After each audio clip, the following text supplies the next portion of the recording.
Alors, cette conférence est l'occasion, à travers les images, vous allez voir, de différentes obédiences. Hein, il y a des images artistiques, bien sûr, il y a des images documentaires aussi, il y a des images ludiques pour le plaisir de penser un rapport, celui alors de l'anthropocène, hein, c'est un mot très à la mode, et de l'Éden. Alors, je vais vous faire une confidence. Quand j'ai fait ce livre sur l'art écologique, j'ai immédiatement dit à mon éditeur, il faut que tu mettes sur la couverture le mot anthropocène. Pourquoi? Parce que c'est un mot vendeur, c'est très vendeur. Même si les gens ne lisent pas le livre, ils l'achèteront parce que... Excusez-moi, hein. Bon, c'est pas valable peut-être pour tout le monde. Mais vous savez, ça me fait penser à cette incroyable bonne nouvelle qui avait accompagné la parution il y a bien longtemps d'une étude par Emmanuel Leroy-Ladurie, l'historien français, sur un petit village de la région du sud de Toulouse qui s'appelle Montaillou. Donc, il publie ce livre, Montaillou. Et c'est une étude très ardue, très sèche sur l'Inquisition, hein, les procès d'Inquisition. Ça n'intéresse personne, vous voyez. Et son éditeur a une idée de génie, il lui dit, ajoute quelque chose comme Occitanie. Et il appelle le livre Montaillou, village occitan. Et le livre se vend à des centaines de milliers d'exemplaires. Les gens ne l'ont absolument pas lu parce que c'est franchement illisible, quoi. Mais c'est pas grave, c'est comme ça. Donc j'ai mis Anthropocène et depuis, mon éditeur se porte beaucoup mieux. Voilà. Alors, il va falloir, pour parler plus précisément ici, penser les valeurs et les logiques de valorisation ou dévalorisation qui construisent ou qui déconstruisent en nous ce fameux rapport de l'Anthropocène à l'Éden. Alors, Anthropocène par rapport à Éden, on pourrait penser Anthropocène contre Éden versus Éden, hein, bien évidemment. Bon. Alors, Anthropocène, Éden, alors on va rappeler brièvement de quoi l'on parle. Bon, pour mémoire, maintenant on peut dire pour mémoire, c'est un terme qui est rentré dans les mœurs, l'Anthropocène, concept qui a été créé il y a 13 ans par un chimiste prix Nobel qui s'appelle Crutzen. Bon, c'est un concept assez contesté, hein, je vous dis franchement. Alors c'est cette période post-géologique dans laquelle nous serions rentrés, une période dans laquelle nous vivons aujourd'hui, nous autres humains, et qui aurait commencé avec la révolution industrielle ou dès avant. Certains font commencer l'Anthropocène avec les grands incendies de forêt en Amérique du Nord, dans le cadre de la colonisation, qui commencent à déstructurer l'environnement. Bon. Alors, la révolution industrielle, c'est clair, bien sûr, hein, avec la pollution qui l'accompagne, et la destruction des écosystèmes également.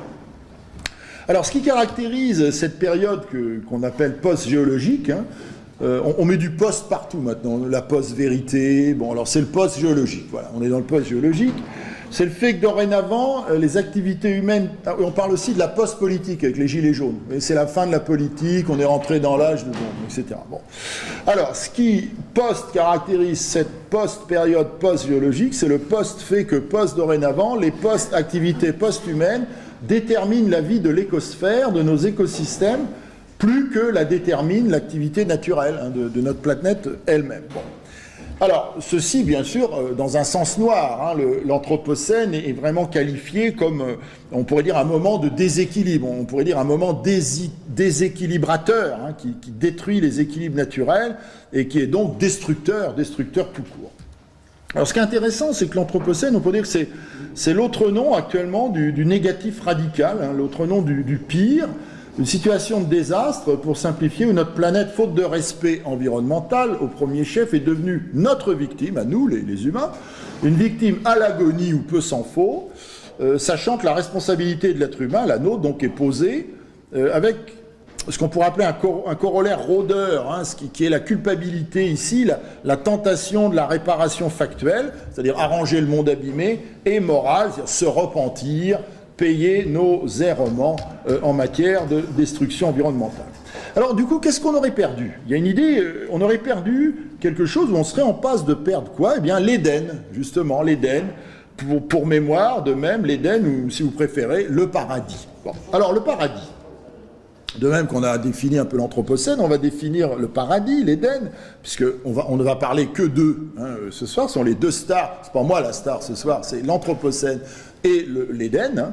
Alors le paradis, l'Éden, il s'agit, comme vous le savez, d'un espace imaginaire. Bon, il existe peut-être, mais personne n'en est revenu à ce jour pour nous dire, voilà, c'est fait comme ci, c'est fait comme ça, bon. D'inspiration plus souvent religieuse dans nos référents humains. Un espace imaginaire qui constitue une forme d'espace majeur et désirable, dans la mesure où le bien, le bon, l'agréable, l'absence de soucis, l'éviction de la souffrance humaine, l'inexistence de la mort, au paradis sont hors piste et disponibles sans contrepartie négative une fois que vous avez atteint l'Éden. Donc il y a l'idée d'un bonheur total ici de la vie paradisiaque.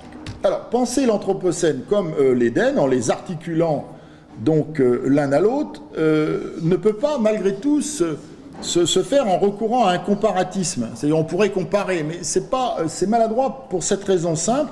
Si vous voulez, c'est que l'Anthropocène est réel, alors que l'Éden, jusqu'à nouvel ordre, est irréel. Bon, le premier est subi, le second demeure désiré. Alors, ce principe comparatiste n'est pas viable intellectuellement, et pourtant, il est omniprésent, quasi omniprésent dans la plupart des évaluations mentales que l'on fait de notre environnement à l'âge d'aujourd'hui, c'est-à-dire à l'âge de l'Anthropocène, avec une sorte d'élaboration mentale qui serait celle-ci, c'est-à-dire l'idée que jadis, avant, on vivait dans notre nature, entre guillemets, c'est un terme nature évidemment très, très discuté, très disputable, mais une nature aujourd'hui disparue, et sans trop le savoir, au fond, on vivait dans un véritable paradis, dans un véritable Éden. Et de ce paradis, de cet Éden, qu'est-ce qu'on a fait? On a fait un enfer. Voilà, on a fait un enfer, cet enfer s'appelle l'Anthropocène. On y va.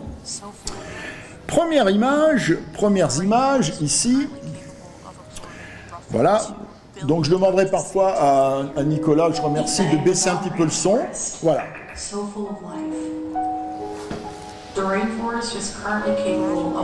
On vous montre ici dans un VR d'animation 360 degrés, la forêt pluviale, la forêt parfaite, et puis on va vous la montrer dans 100 ans, 100 ans après, que se passe-t-il? Bon. Alors, cette vidéo d'animation montre clairement ce modèle de la... On ne peut pas baisser ici. Oui, voilà. C'est un modèle de pensée binaire.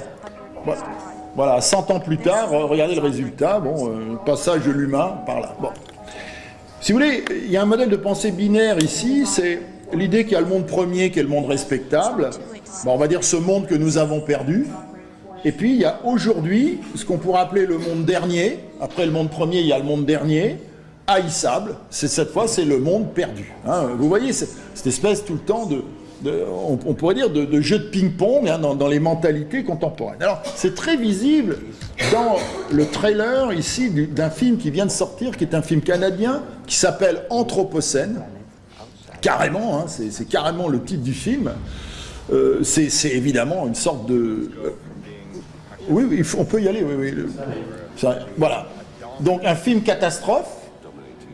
Donc, alors, vous allez voir tous les ingrédients ici. Donc, on trouve cette même inflexion, un passage du positif au négatif dans le trailer de ce film qui est sorti récemment en octobre 2018. Bon.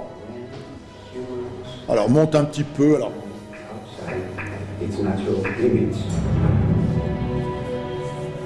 Humans go from being participants in the whole Earth to being a dominant feature. Dominating the oceans, the landscape, agriculture, animals. It could be a full-scale catastrophic change. Alors, vous notez la musique, déjà, c'est intéressant. Alors, vous voyez, la dramaturgie et une sorte de sens suraigu de ce qu'on pourrait appeler la dramaturgie mortifère, une espèce d'inflexion à la grande pompe morbide. Alors, l'Anthropocène ainsi montrait que ce qu'on pourrait appeler un dégueulis d'effets plastiques sidérants et suresthétisés, c'est la mort en gloire de la nature pure. Voilà. It is such a fundamental change in the way that Earth is behaving that we need to communicate that as powerfully as possible to everybody. Bon, c'est la mort de l'Éden naturel que nous avons perdu, la nature première, celle du climax. Alors, si vous regardez bien ici, on note l'irruption d'un référent intéressant qui est le sublime, comme horreur délicieuse. Vous vous rappelez de ce concept créé par Edmund Burke, philosophe anglais en 1776, un concept à l'origine qui avait été inspiré à Burke par un récit de voyage dans le monde naturel et par lequel il voulait se distinguer de la théorie kantienne du sublime qui est dérivée du beau.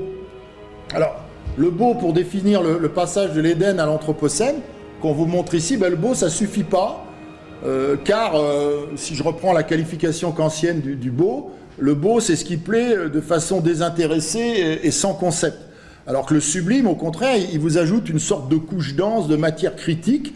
Avec le sublime, ce qui est épouvantable, la fin du monde par exemple, peut devenir exaltant, et c'est là le ressort de l'esthétique post-apocalyptique, dont ce trailer de film fournit une illustration incidente.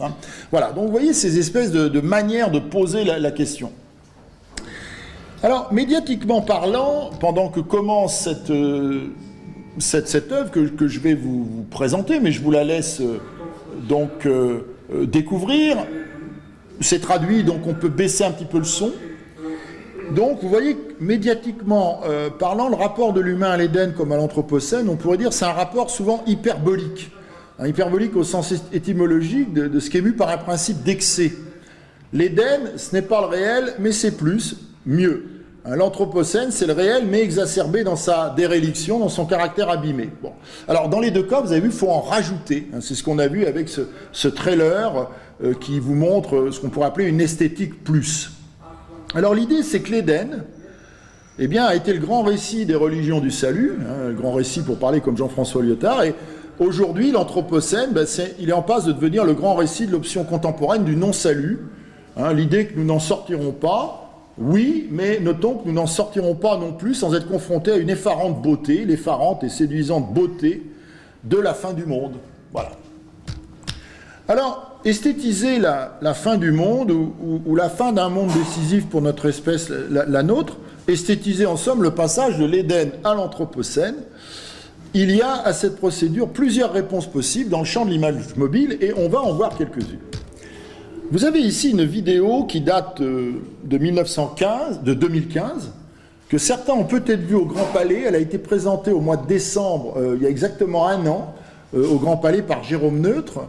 C'est une œuvre d'une artiste qui s'appelle Amalgul Menli-Bayeva, née en 1969, qui s'appelle Kourtchakov 22, Part 1, Transformation. Alors Kourtchakov, de quoi s'agit-il? Il s'agit au Kazakhstan, d'où est originaire cet artiste. Les images que vous avez là sont des images du Kazakhstan, du lieu où les soviétiques, pendant des dizaines d'années, durant la guerre froide, ont fait leurs expériences atomiques. C'est là qu'ils ont essayé leurs bombes atomiques. Bon, c'est-à-dire, résultat, ils ont détruit absolument la région, qu'on ne peut plus visiter aujourd'hui, visite interdite, sous contrôle de l'armée, contrôle total. Alors, l'option qu'a prise Amalgul Menli-Bayeva pour parler de l'Anthropocène, de la destruction environnementale, c'est une option personnelle, intime, liée à la question des racines, puisque elle-même, c'est une artiste de ce pays, donc qui a subi, on pourrait dire, cette affliction. Alors, on peut parler ici d'un Anthropocène incarné, et cette incarnation rend plus profonde la coupure avec l'Éden originel, qui avait pu être la grande nature sauvage des plaines kazakhs, bien évidemment, avant l'irruption des soviétiques. Alors, c'est une option ici qui est prise, c'est opter pour la désagrégation de la vie d'une zone locale, du fait tout d'un coup, d'une intrusion du nucléaire, là où il ne devrait pas être, avec le résultat que vous pouvez deviner ici, et la mise en avant de cette donnée qui est le spectaculaire, la violence exercée contre la nature et contre les hommes. Alors, comme vous le voyez, ce qui est intéressant dans cette œuvre, vous voyez l'artiste, d'ailleurs, elle est là, c'est elle qu'on voit, sur cette sculpture d'un mouflon, qui est un des animaux de ces régions, c'est la multiplicité des entrées esthétiques. Documentaire, c'est une œuvre documentaire, c'est une performance, l'artiste elle-même performe, c'est une œuvre qui utilise l'archive, c'est une œuvre qui utilise l'information, et également dans le cadre d'une installation massive. Si vous l'aviez peut-être vu au Grand Palais, ça a occupé tout un fond d'un des espaces du Grand Palais, c'était absolument stupéfiant. Alors, moi, quand j'ai vu cette œuvre, je me suis demandé, mais que veut créer l'artiste? Pourquoi cette surenchère des effets, assez payante, mais qui montrerait qu'au fond, le simple fait de raconter ce drame écologique, environnemental, c'est-à-dire la destruction d'une région tout entière, le document ne suffit pas. Hein, c'est l'idée que le document ne suffirait pas. Alors je me suis dit, peut-être qu'elle veut créer ce qu'on pourrait appeler un opéra noir, envelopper le spectateur dans un spectacle de sidération. C'est d'ailleurs assez efficace au demeurant, puisque vous devez imaginer que ici le processus est immersif. Vous êtes dans une œuvre qui fait 25 mètres de large, hein, à peu près, donc vous êtes devant les images, elles vous entourent aussi, hein, y a un effet comme ça, donc de retour, hein, sur le spectateur. Alors, le résultat, c'est la sidération. D'abord parce que la violence exercée contre le monde est à son comble, hein, ici, la violence nucléaire, de l'arme nucléaire, et puis aussi sidération parce que l'identification est impossible. On ne peut pas s'identifier ici à cette situation, même si le propos de l'artiste est totalement identifiable, même si ces acteurs sont identifiés, ils se nomment, ils racontent une histoire vraie, mais nous ne pouvons pas parce que nous n'avons pas connu cette situation. Hein, nous ne pouvons la regarder qu'en spectateur. Alors, le dispositif est très fort, vous voyez, c'est comment immerger quelqu'un dans une histoire qui ne peut pas être la sienne. Hein, ce qui crée évidemment un effet de tension. В 1962 году первый класс пошел я. Вот со школы у нас выводили в выходные дни, и когда вот грибок, говорит, взрыв будет. И мы выходили, там яма была, мы ложились туда, учителя говорят, ложитесь, лицо прикройте и не смотрите на это, на грибок. А мы пацанами смотрели этот грибок. Белый поднимается и получается гриб большой, метров 50, наверное, а потом расходится. Через 10-5 минут волна их в деревне, стекла, все дребезжит, окна выбивает, печки летят. А потом проходит через минут 15-20 нас говорит, все, взрыв прошел, вставайте, пойдемте в класс. Идем в класс. А потом на другой день приезжают солдаты. Alors, vous voyez, c'est une sorte d'option, l'option de l'incarnation. Et une autre option peut être prise, qu'on va voir ici avec cette œuvre très intéressante d'Isabelle Ayer, qui s'appelle Desert Shores, avec un sous-titre, L'Amérique perdue. C'est une création vidéo de type documentaire qui date de 2015-2016, donc qui est très très récente. Alors, Isabelle Ayer est une artiste vidéaste très engagée dans l'observation de la destruction du monde, hein, on pourrait dire pour simplifier, tel que l'Anthropocène nous en donne un exemple. Alors l'option prise ici, c'est très intéressant par rapport à l'option d'Amalgoul, par exemple, Menli Bayeva, c'est la flânerie documentaire. J'appelle ça la flânerie documentaire. C'est assez intéressant d'ailleurs quand on pense à l'importance dans la modernité qu'a représenté le concept de flânerie. Avec quelqu'un comme Baudelaire, par exemple, l'homme des foules, celui qui se promène, qui flâne comme ça, qui découvre les choses au hasard. En fait, Ayer fait la même chose, mais ce qu'elle découvre, évidemment, ce n'est pas un monde, au fond, qu'on ignorerait, mais elle découvre plutôt la fin d'un monde, ou plutôt ce qu'on pourrait appeler l'usure du monde. Alors, ce qui est très intéressant dans son approche, vous allez voir, c'est, si on corrèle ça au concept d'usure du monde, c'est la dégradation lente, si vous voulez, une sorte de mort à petit feu. Alors, à la différence de l'exemple précédent, qui était très, on pourrait dire, opératique, hein, comme sorte d'opéra, de grandes symphonies plurivocales de la destruction, ici, c'est quelque chose de très crédible, c'est l'absence d'ampleur, le refus de toute dimension spectaculaire. Alors c'est très intéressant parce que c'est en fait comme ça que l'Anthropocène se donne à vivre dans les faits. Non pas comme une catastrophe totale et immédiate, fulgurante, hein, sur le modèle eschatologique du jugement dernier, c'est-à-dire voilà, bam, la fin du monde arrive. Pas du tout, mais vous savez que le modèle de destruction anthropocénique, c'est une sorte d'accumulation de défaillances, de dérèglements. Alors c'est le climat, c'est la démographie, c'est la vie collective, c'est la taille des points d'eau, les mutations de l'activité, les pressions migratoires. Vous voyez, vous avez toutes ces sortes de dérèglements comme ça qui se font en même temps. On pourrait appeler une sorte de step by step, c'est-à-dire c'est pas à pas, vous voyez, pas à pas, comme ça, on pourrait dire l'Anthropocène fait son nid, et puis finalement, 20 ans, 30 ans, 40 ans après, on découvre que des régions entières sont totalement détruites. C'est-à-dire qu'elles n'ont plus rien de la vie qu'elles avaient précédemment. Alors, c'est très implicite, et je trouve cette option très intéressante, c'est une option anti-spectaculaire, hein. C'est l'image qui prend son temps, et c'est aussi le propos qui ne peut se contester. On ne peut pas contester le propos. Ici, on voit les choses. Bon. Je vois que Frank Smith est parmi nous, je vais le saluer. Je vais aussi saluer un des travaux vidéo qu'il a fait donc, après Louisiana,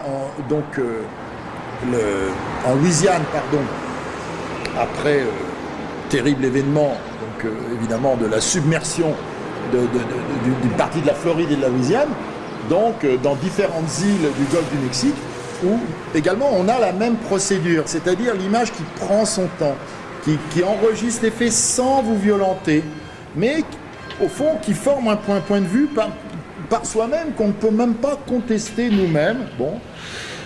Ailleurs n'impose pas la pesanteur des faits et des situations, je dirais que c'est cette pesanteur en soi qui s'impose, et le réel de l'Anthropocène, ce qu'il en est dit ici, c'est qu'au fond il n'a pas besoin d'être mis en scène, il est sa propre scène.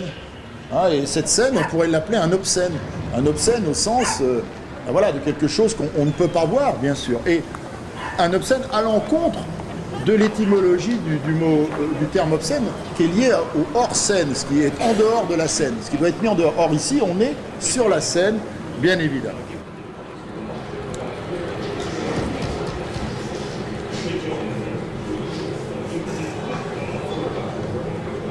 À faire, on voit cette espèce de paupérisation graduelle de vie, où finalement il n'y a plus rien à faire, bon, finalement il n'y a plus de travail, les gens attendent, alors ils bouffent, hein, ils sont de plus en plus gros, de plus en plus immobiles, de plus en plus portés à ne même pas pouvoir envisager tôt ou tard de disparaître, de quitter le lieu où ils sont, hein, c'est comme ça, c'est la dimension, on pourrait dire, anthropocénique de l'existence. Vous voyez, même, les gens vendent même leur crucifix.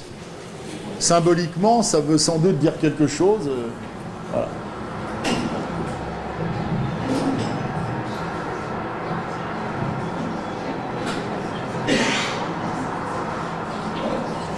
Donc, ce qui se constitue ici, progressivement, par le mental, par l'esthétique, c'est ce qu'on pourrait appeler un anti-Éden. Et cet anti-Éden, c'est l'Anthropocène.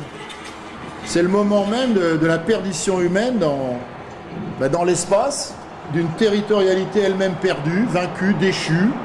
Hein, c'est ce qu'on voit très bien ici, dans ces images, au fond, à la fois sobres, évidentes, très, très, très documentaires, absolument pas du tout bavardes, avec voilà, ces terres qui sont à vendre, mais au fond que personne ne veut acheter, vu le peu d'intérêt qu'il y a ici à le faire. Alors, avec une résistance qualitative, à mon sens, qui est intéressante, c'est de conjurer, autant que faire se peut, le glissement vers ce qu'on appelle le pathos, la pathétique, hein, de la conception, de la réception des faits. Pourquoi ? Parce que la pathétique, ce qui renvoie à vouloir qu'il y ait une dimension du mal, vous voyez, très présente, de la souffrance, a un inconvénient, c'est de gauchir le réel, et évidemment, à trop le gauchir, à le dévitaliser. Alors, comme le montre bien le cinéma ou la littérature apocalyptique, si vous voulez, le pathétique, c'est quelque chose qui n'est pas forcément bienvenu. Pourquoi ? Parce que, on voit ça très nettement, hein, dans notamment toute la littérature de science-fiction, le cinéma de science-fiction et autres, ça joue le rôle d'une catharsis, hein, cette pathétique, mais avec cette limite qui est la caricature du réel. Et je pense ici à tous ces récents blockbusters, bien souvent américains d'ailleurs, nord-américains, qui prennent pour thème le dérèglement climatique, les tsunamis, etc. Bon. Alors on regarde ces grosses machines à fausse terreur, hein, je dirais comme on se délègue de la maison hantée des fêtes foraines, bon, en faisant semblant d'avoir peur au fond. Bon. Alors, Exit, que vous avez là, ce projet Exit, qui est un ongoing project, hein, qui a maintenant plusieurs années, qui a 5 ou 6 ans, le but, c'est d'aller contre toute pathétique. Et c'est d'évacuer complètement toute la dimension, on pourrait dire, dolosive du rapport qu'on pourrait avoir à l'Anthropocène. De quoi s'agit-il? Il s'agit à l'origine d'une sorte de réflexion qui devient une réflexion plastique, menée par un philosophe disparu récemment, qui était Paul Virilio, je pense que vous connaissez son nom, avec une option cette fois qui est prise, qui est de mêler le spectacle et la statistique elle-même se faisant spectacle. Bon, je précise un spectacle, lumière, image, animation et son. Si tu peux monter un tout petit peu, ici, dans cette présentation, je vais vous expliquer le cadre, il y a une importance extrême du bruit de fond, ce que moi j'appelle le bruit de fond du monde ici, c'est joué comme ça, celui qu'on entend si souvent d'ailleurs dans les vidéos réalistes d'artistes contemporains. Vous avez remarqué dans beaucoup de vidéos d'artistes contemporains, il y a toujours un son qui est un son de menace, un peu le son profond du désordre qui nous envahit peu à peu, de nos sens qu'on manipule, d'une sorte de complot apocalyptique qui va à son chemin. Vous n'avez pas remarqué ce standard?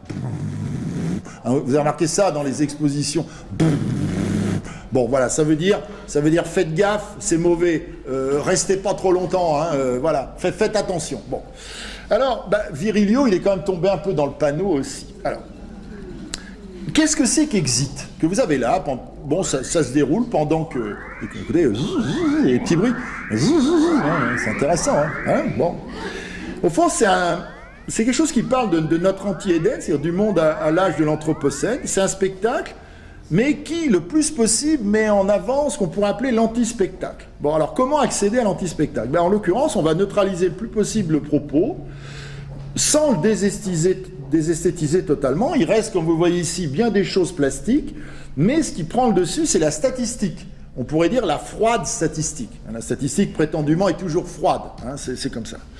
Alors, vous savez que Virilio était fasciné par la catastrophe, et au fond, il avait mis en avant cette idée intéressante que dès que vous inventiez un nouveau système de vie, vous inventiez de concert de nouvelles catastrophes. Catastrophe ferroviaire avec l'invention du train, aérienne avec l'invention du dirigeable et de l'avion, chimique avec l'invention de la chimie industrielle de synthèse, numérique avec l'invention de l'ordinateur, et de l'épuisement des ressources avec l'invention du modèle de la consommation à outrance. Bon. Alors, tout ça crée une sorte d'anti-Éden qui cumule les effets de ces différentes inventions, donc par voie de conséquence qui cumule un grand nombre de catastrophes, et il est difficile à ce monde qui est mis en scène ici de trouver une sorte de bon goût des choses désirables, sauf peut-être à s'exalter à la manière de l'empereur Néron, qui en 64 de notre ère met le feu à Rome, ou on laisse Rome prendre feu, et finalement jouit du désastre du monde qui se développe sous ses yeux. Alors, qu'est-ce que ça a été Exit? C'est très intéressant, certains d'entre vous l'ont peut-être vu, elle avait été présentée plusieurs fois. Elle a été présentée à la Fondation Cartier en 2015. Elle a été présentée aussi, elle avait été présentée au Palais de Tokyo, vous l'avez peut-être vu plus récemment.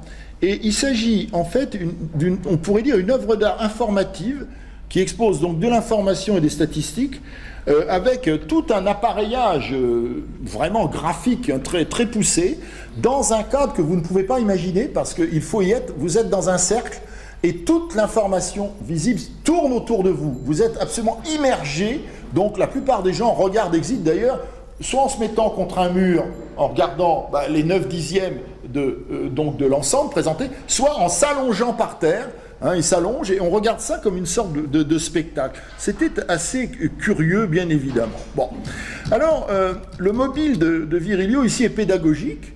Alors, il n'a pas travaillé tout seul, il a travaillé avec des artistes, il a travaillé avec des architectes, notamment Renfo, Diller et Scofidio, en particulier, donc, qui l'ont aidé à créer une sorte de spatialisation artistique pour toute cet ensemble statistique qui ne parle que des malheurs du monde. Vous voyez les désagrégations de la démographie, la mutation des lieux de développement, l'envoi d'argent d'une zone à l'autre, etc. C'est-à-dire paupérisation d'un côté, enrichissement de l'autre, inégalité croissante, quelque chose d'assez hypnotique ici.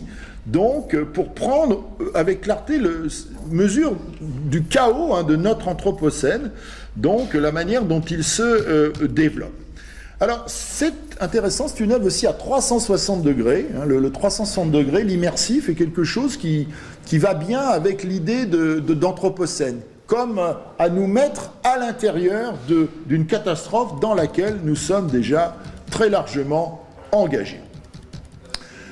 Alors, question du narcotique ici, hein, bien évidemment. Alors là, tu arrêtes juste un instant. Voilà. Bon, vous voyez que ce qui est très important et très problématique dans Exit, qui est de la statistique, mais qui est une œuvre d'art, qui est présentée comme telle, elle est présentée dans des lieux d'art. Hein. Ce qui est très intéressant, c'est comment on veut désesthétiser en utilisant la statistique, mais comment on l'utilise en esthétisant. Vous voyez, il y a cette espèce de volonté de dire nous ne faisons pas de pathos, nous disons la vérité des choses, la statistique nous l'a dit, mais dans les faits, on voit bien que cette statistique est présentée comme une sorte d'objet plastique. Et au fond, on peut consommer ce type d'expérience artistique, esthétique, comme on consomme n'importe quelle forme donc d'œuvre d'art plasticienne, dont le but est finalement de vous donner donc du plaisir. L'insouciance, hein, le sourire de l'insouciance, mais pourquoi pas? Pourquoi pas? Parce que, bon, c'est une réponse, hein, si vous voulez. L'Éden est devenu l'Anthropocène est invivable, donc la réponse, ça peut être justement de s'en foutre, quoi, de dire on va en rigoler, et puis on va faire de belles images, de belle musique sympathique, voilà, pourquoi pas. Alors, justement, l'insouciance, on pourrait dire que c'est absolument pas du tout le parti que va prendre l'artiste que vous voyez ici, qui est Stéphane Baron. L'œuvre s'appelle Greenwashing, avec un sous-titre Enfumé vert, enfumé avec du vert, donc, avec ici une attitude tout à fait différente. Alors, que veut signifier, au moins textuellement, et même plus, par l'action, par cette performance réalisée à Montpellier il y a quelques années, il y a 2 ans, par Stéphane Baron, c'est le fait qu'on est rentré en même temps qu'on développe la thèse de l'Anthropocène, de la planète détruite, on développe le principe de la nécessité du green. Il faut tout mettre en vert. Bon, hein, c'est le green dominant. On parle finalement d'un greenwashing. Il faut tout placer en vert, nettoyer en vert, et ça devient une sorte, on pourrait dire, d'illusion complaisante, comme ça, du fait que nous sommes en train de lutter contre la dégradation climatique et environnementale, ce qui n'est pas du tout le cas, puisque vous savez que les émissions de gaz à effet de serre n'arrêtent pas de monter, elles n'ont pas cessé de monter. Quand vous regardez depuis 1970, elles ont été multipliées par 15, je crois, et depuis la COP 21 à Paris, donc en décembre 2016, il y a 2 ans exactement, eh bien, elles ont augmenté de je crois, 3 ou 4%, peut-être un peu plus. Bon. Alors, en quoi est-ce que le greenwashing est intolérable? En quoi ça peut énerver un artiste, hein? Vous voyez, comme ça, bon, d'abord, c'est un mensonge. Bon, c'est un faire semblant, c'est un simulacre, c'est une façon de contourner les problèmes, et puis c'est se gargariser, je dirais, complaisamment d'une illusion, de l'illusion d'une réparation possible et à peu de frais du désastre, donc environnemental. On va prendre un exemple intéressant. Le greenwashing est présent partout. Vous savez que dans la publicité, notamment, une des propositions les plus stupides qu'on puisse trouver, c'est celle pour les véhicules 4x4. Alors, j'ai rien contre, hein, s'il y a des gens qui ont des 4x4, n'ayez pas à me casser la figure à la fin ou dès maintenant. Mais vous savez, bon, on dit que ce sont des véhicules énergivores, bon, qui finalement ne quitteront jamais le pavé des villes, alors qu'ils sont censés nous permettre d'aller dans des territoires comme ça inexplorés, au fin fond de la grande nature. Alors, vous avez remarqué que ces véhicules sont toujours présentés dans des univers vides, un vide de monde absolument pur, absolument sauvage, bon, dans des formes de ce qu'on pourrait appeler des Éden caricaturaux, dans lesquels on ne croit pas nous-mêmes, on ne croit même pas que ce soit vrai. Donc il y a une dimension publicitaire qui est totalement infantilisante et qui joue sur quelque chose qui est au fond assez fort, c'est ce qu'on pourrait appeler notre besoin d'Éden. On a un besoin d'Éden. Bon, voilà. Un besoin. Il y a 1 an mourait Johnny Hallyday. On a tous quelque chose de Tennessee. Bon, peut-être, en tout cas, une chose est sûre, on a tous un besoin d'Éden, bien évidemment. Bon. Alors, greenwashing, cette œuvre, Enfumé vert à cet égard, ben, elle va au-delà d'une sorte de riposte épidermique ou du détournement de la pensée consensuelle, ou présumée telle, hein, justement, en mettant le spectateur dans une très curieuse situation où, au fond, on voit quelqu'un, en un moment où le monde devrait être nettoyé, qui, lui, le salit, vous voyez, très, très exactement, mais il le salit en le verdissant. Donc, il y a cette sorte d'ambiguïté ici du travail de l'artiste, dont on sent que vraiment, il n'est pas content. L'artiste n'a pas l'air content ici du tout. Bon. Alors, pendant que ben voilà, nous nous enfumons, nous respirons par les yeux de cette masse de dioxyde de carbone, mais Dieu merci de la bonne couleur, eh bien, la question se pose au fond de sortir d'une sorte de problème collectif, qui est une sorte de panique collective.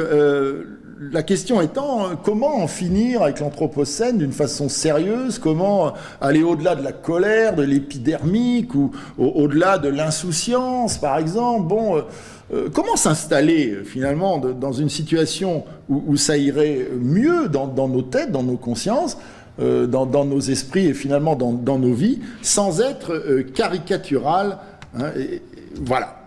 Alors, magnifique, hein, c'est tout à fait...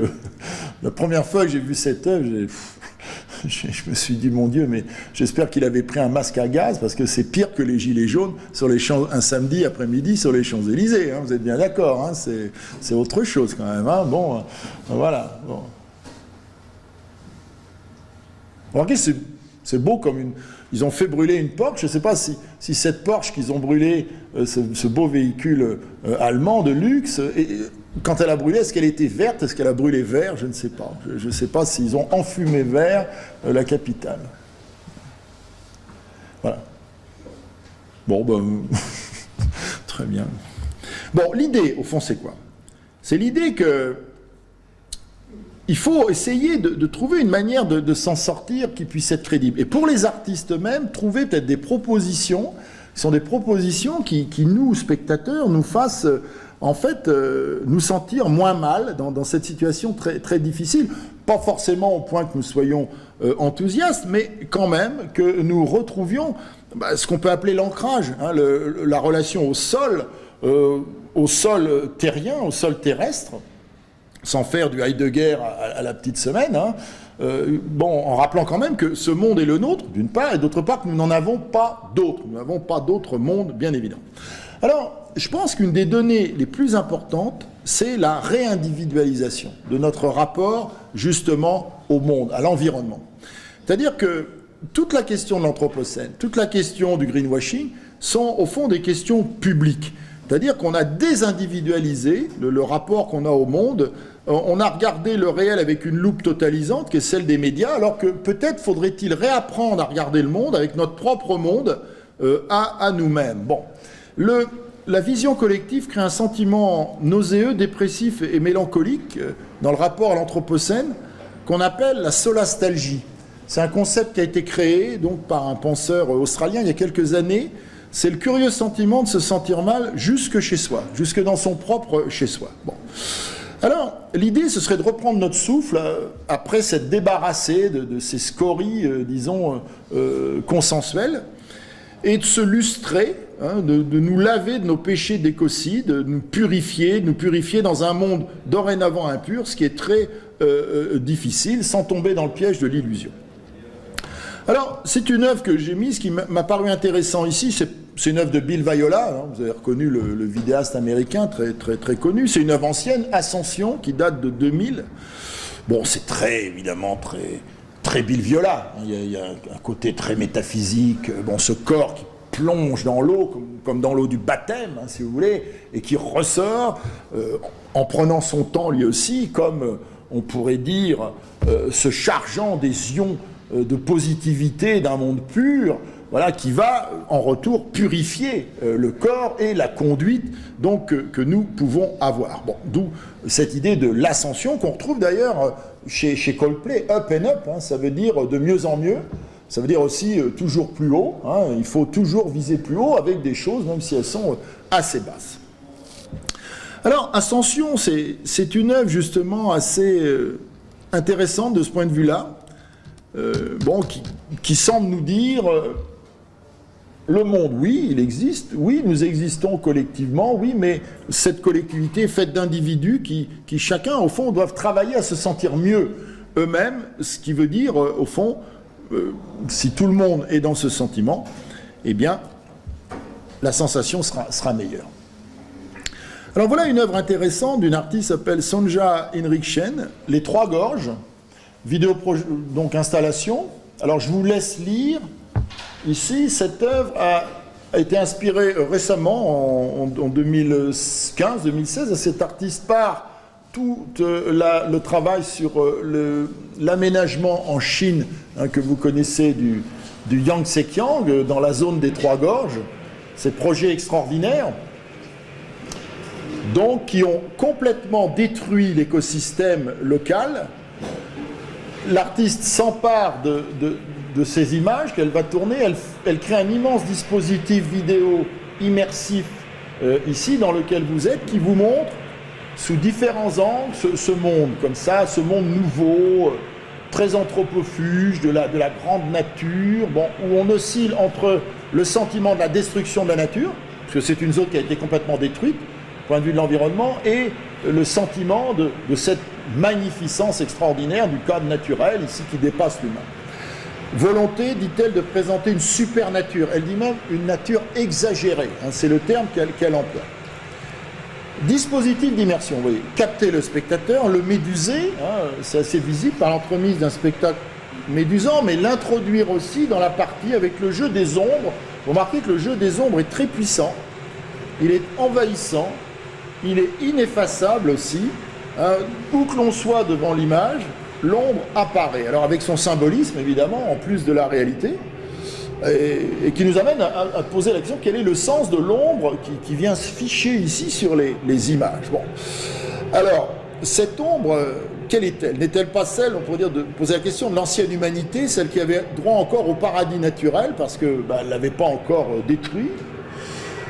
Est-ce que cette ombre, encore, n'est pas l'équivalent d'une menace, hein? Alors, vous voyez comment les ombres sont posées, c'est comme la noire menace de l'humain engagé dans un rapport violent et létal avec l'espace, l'Éden naturel. Bon. Alors, dans ces cas-là, si ces ombres sont comme des menaces sur le paysage, des choses qui viennent comme ça montrer l'empreinte de l'homme, ineffaçable sur les paysages, partout où il est passé, eh bien, ce serait l'ombre, on pourrait dire, des théoriciens de la nécessaire colonisation de la Terre, les héritiers des tenants de la Genèse, hein, dans la Bible. Vous savez, quand Dieu dit aux hommes, vous irez, vous coloniserez la Terre est à vous, hein, elle vous appartient. Bon. Ça serait celle des héritiers des tenants de la Genèse et du philosophe, le grand philosophe anglais Francis Bacon. On ne va pas confondre avec le peintre. Hein. Francis Bacon est un philosophe anglais de l'âge classique qui a théorisé le fait que, finalement, la Terre était là pour être conquise par l'homme. Hein. C'était la destinée de l'environnement d'être humanisé sans mesure. Bon, évidemment, à une époque où les machines n'existait pas encore, où on était au balbutiement de la machine à vapeur, on voyait forcément les choses autrement. Alors, vous savez que les ombres jouent un très grand rôle dans l'art. Je renvoie au livre majeur de Victor Soichita, qui s'appelle L'histoire de l'ombre, donc, qui est absolument remarquable, où il analyse le rôle que l'ombre peut jouer.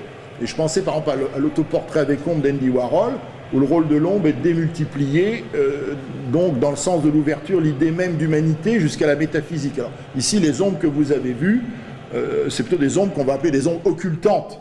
Hein, elles viennent se disposer dessus. On pourrait appeler ça aussi des caches.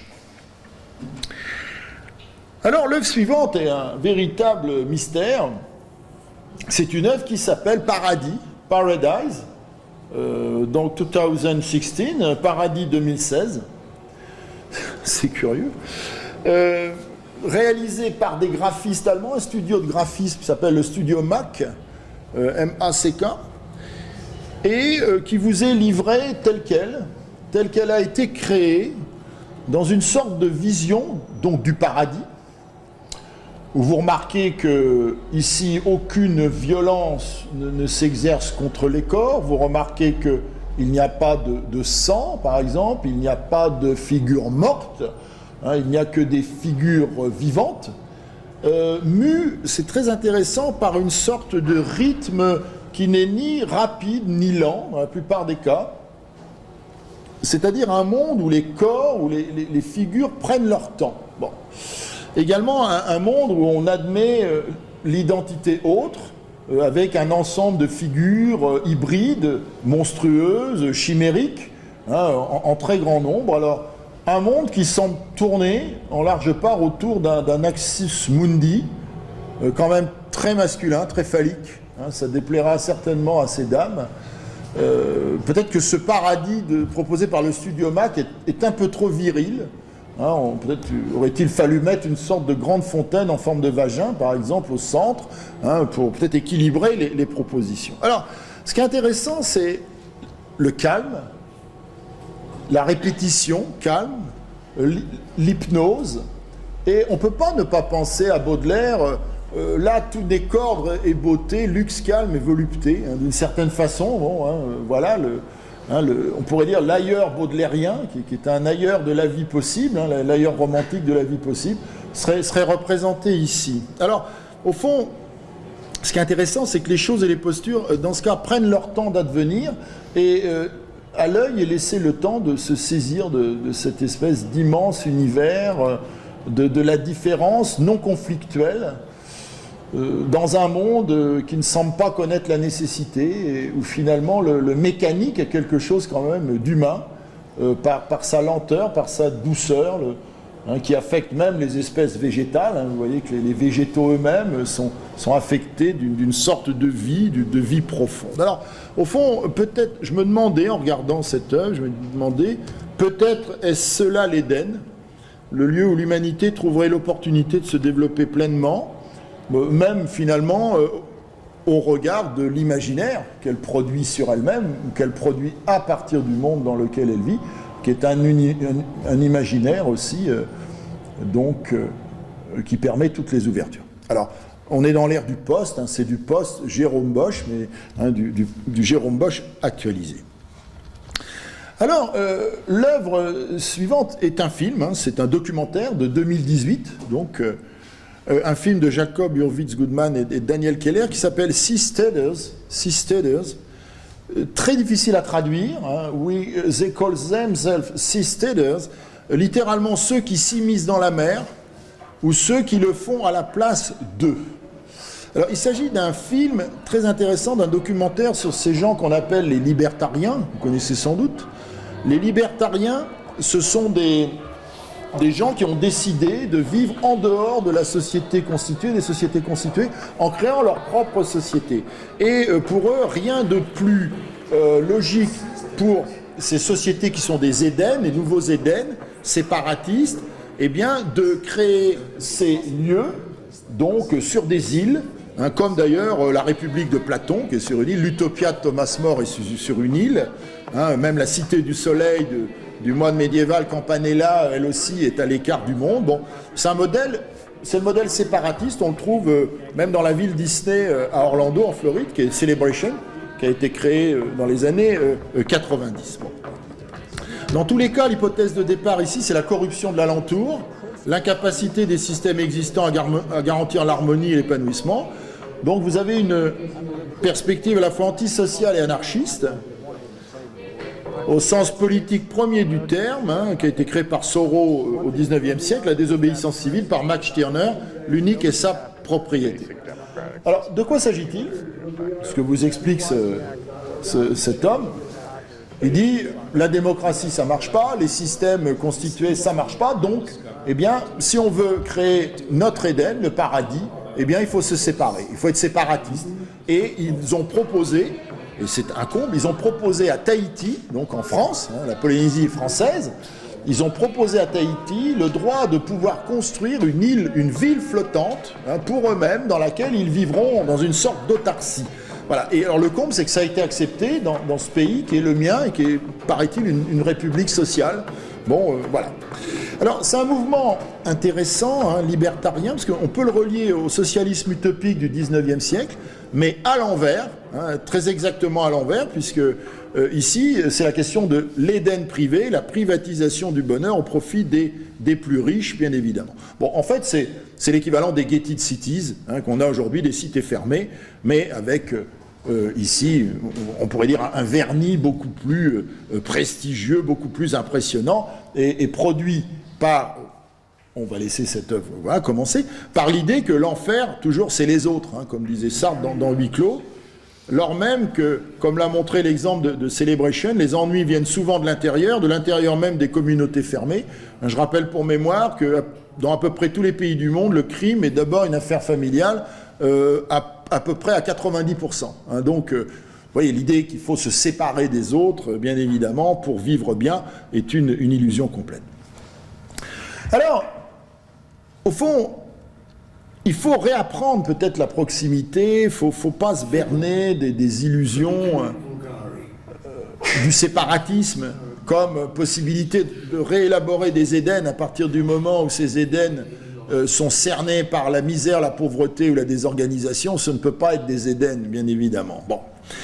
Alors, Yapsi Ramos, ici, une artiste de Tenerife qui vit entre les Canaries et donc New York, nous propose une œuvre intitulée Bushes in the Night, donc les fourrés dans la nuit, hein, les buissons dans la nuit. Et si on monte le son, voilà, écoutez un petit peu. With the edges gripping the flower.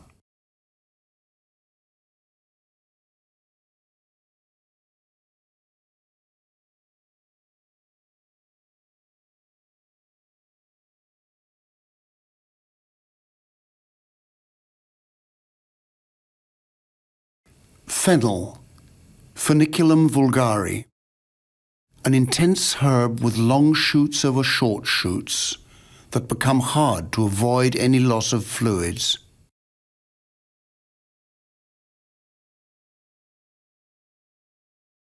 C'est intéressant. Il s'agit European chain fern.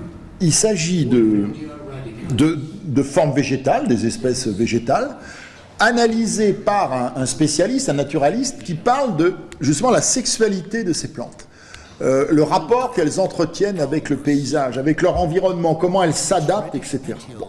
Alors ce qui est très, très intéressant ici, et c'est la raison pour laquelle cette œuvre se trouve là, c'est qu'au fond, elle nous donne peut-être une possibilité de considérer que la conscience de l'Éden, au fond, est relative et qu'il y a de l'absolu ou de l'inimaginable, du grandiose partout, même dans la manière dont les végétaux déploient leur stratégie amoureuse et en vivent. Bon. Et au fond, on pourrait dire que, à sa manière, cet artiste, en faisant ça, donc quand vous écoutez tout ça, le bonheur des plantes, comment les plantes construisent leur bonheur, leur reproduction, leur adaptation. A solitary bush with an erect pendulum. It sprouts a shower of yellow petals. L'idée, au fond, ce que fait Rapsi Ramos, on dirait qu'elle fomente une révolution contre le paradisiaque compris comme une instance supérieure, c'est une sorte de figure sacramentale et transcendantale, en disant le monde il est stupéfiant, il est fabuleux, mais attention, il l'est pour qui sait prendre le temps d'en pister les états et le devenir. L'idée, c'est que le monde est un paradis qui s'ignore. Vous voyez, c'est cette idée-là, pour dire les choses autrement. Donc, inutile de détourner nos regards du monde, quelle que soit son évolution. L'essentiel est dans le réel même est l'essentiel, et si le monde se dégrade, au fond, c'est la dégradation peut-être, donc peut-être qu'il faut considérer comme un élément potentiel de ce qu'on pourrait appeler la paradisation du monde, de paradisation d'un nouveau genre, le genre diminué. Le monde est diminué, mais finalement, dans ce monde diminué, eh bien, il n'y a pas forcément un échec. La diminution n'est pas toujours un échec. On pourrait dire qu'elle reste garante de formes dans lesquelles du grand et de l'essentiel peuvent encore tenir et trouver leur place, loin de l'éclat, même s'ils n'occupent plus toute la place, hein, comme c'est le cas ici. Bon, il n'y a pas d'éclat, mais au fond, le monde fonctionne. Il y a quelque chose d'extraordinaire qui fonctionne dans ce monde-là. Il y a une énergie, il y a une vitalité, il y a une reproduction. Donc, on pourrait dire des instances les plus extrêmes de la vie, c'est-à-dire tout ce qui permet la reproduction, hein, les formes de l'amour végétal, qui valent bien les formes de l'amour chez les humains, d'ailleurs, hein, ce sont des stratégies autres, mais ça reste des stratégies, à travers lesquelles la nature triomphe et se continue et se perpétue, malgré la dégradation anthropocénique. Voilà. Alors, on pourrait dire une invitation non pas à accepter que le monde soit abîmé, salopé, défiguré, mais à défaut de pouvoir encore vivre dans un monde pur, à concevoir qu'il puisse être encore prodigue de paradisation, d'état paradisiaque, même dans la dégradation. Alors, le rapport entre le réel et l'Éden, ici, n'est plus d'actualité. Ce n'est plus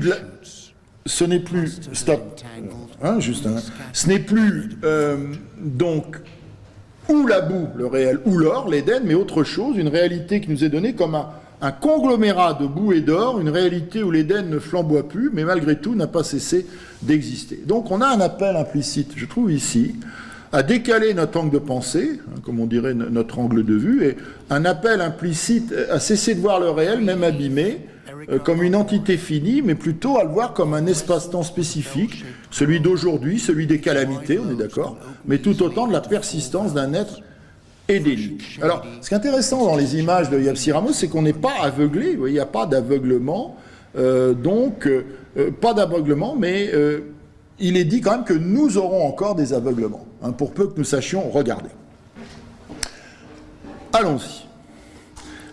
Chanson de clip de Bertrand Betch, chanteur français, La beauté du monde 2016.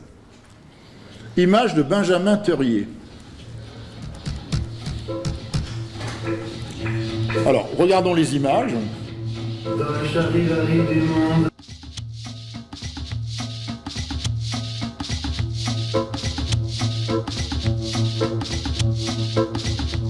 Dans le charivari du monde, à chaque seconde chasser les ombres. Dans le chapeau du magicien, un tour de passe-passe enfantin.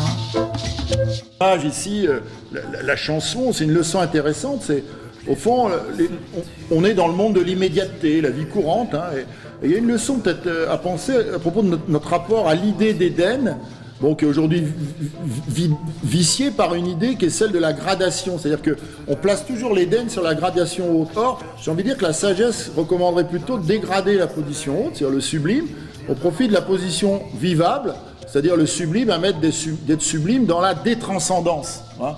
Bon, on voit ici, qu'est-ce que c'est ? C'est quoi l'Éden ? C'est le quotidien. Il suffit de vivre cette vie, de prendre les bons moments, et voilà. Donc on a un éloge ici de ce qu'on pourrait appeler la détranscendance, un éloge de la détumescence tactique.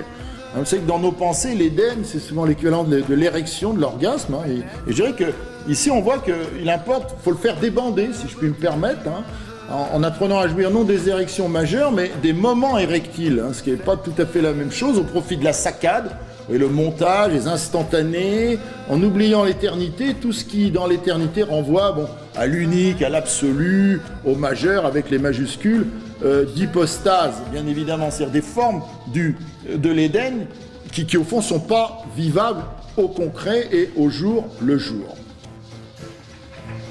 Mais elle en vaut la peine, c'est une œuvre donc brésilienne de 2016, Aloïs Di Leo, c'est un film d'animation. À Video Forever, on s'intéresse beaucoup à l'animation, sous la forme de la peinture animée, mais aussi l'animation, donc le dessin animé. Et il s'agit d'une œuvre qui s'appelle le Camino dos Gigantes, le chemin des géants. Donc, film qui constituera notre conte de Noël, hein, si vous voulez, notre fameux conte de Noël. On va le regarder. Alors, c'est une œuvre qui a eu un très grand succès, qui a été présentée dans nombreux festivals de courts-métrages et qui a remporté un grand nombre de prix. Voilà, vous allez voir ce qu'elle est. Bon, le fait qu'elle vienne du Brésil n'est pas forcément surprenant. Le fait qu'elle parle de la forêt et de la déforestation n'est pas non plus très surprenant, bon, vu ce qu'est l'état de la déforestation amazonienne notamment, qui continue, hein, à un rythme toujours accéléré, malgré les tentatives de la limiter. Bon. Alors, il y a une charge symbolique très forte, bien sûr. Il y a quelque chose qui est intéressant quand on pense à la notion d'Éden, de paradis, c'est le retour au primitif. Bon, qui est on va dire c'est un schéma mental, hein, l'idée que l'Éden se trouve plus dans la vie sans civilisation que dans la vie ultra-civilisée, hein, donc c'est quelque chose, et que donc les peuples premiers seraient plus sages que les peuples derniers que nous représenterons, et vivraient dans un état d'harmonie beaucoup plus proche avec leur milieu naturel, évidemment dans on pourrait dire un respect infiniment plus intense que, je pourrais dire, celui que nous témoignons à notre environnement, parce que je crois qu'on lui témoigne plus beaucoup de respect depuis pas mal de temps. Voilà, donc je vous laisse voir cette image et nous conclurons après ces quelques images.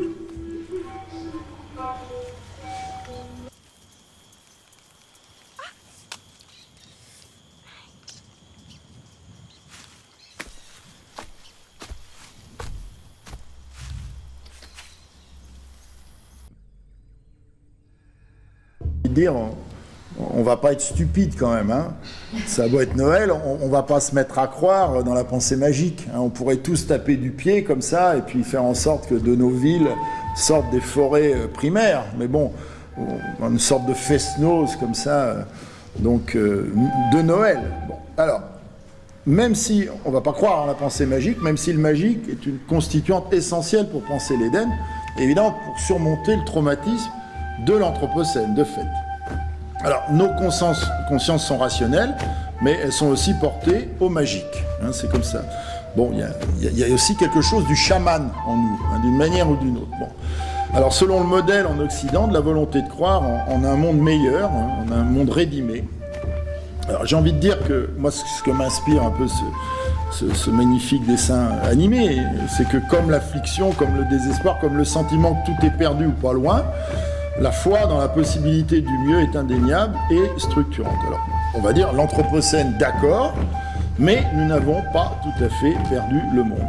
Alors, l'Éden, d'accord, mais nous n'avons pas tout à fait perdu la boussole qui nous permet de le trouver au plus proche de nous ou dans un lointain accessible, à portée de volonté, à portée de pied, à portée de cœur. Voilà.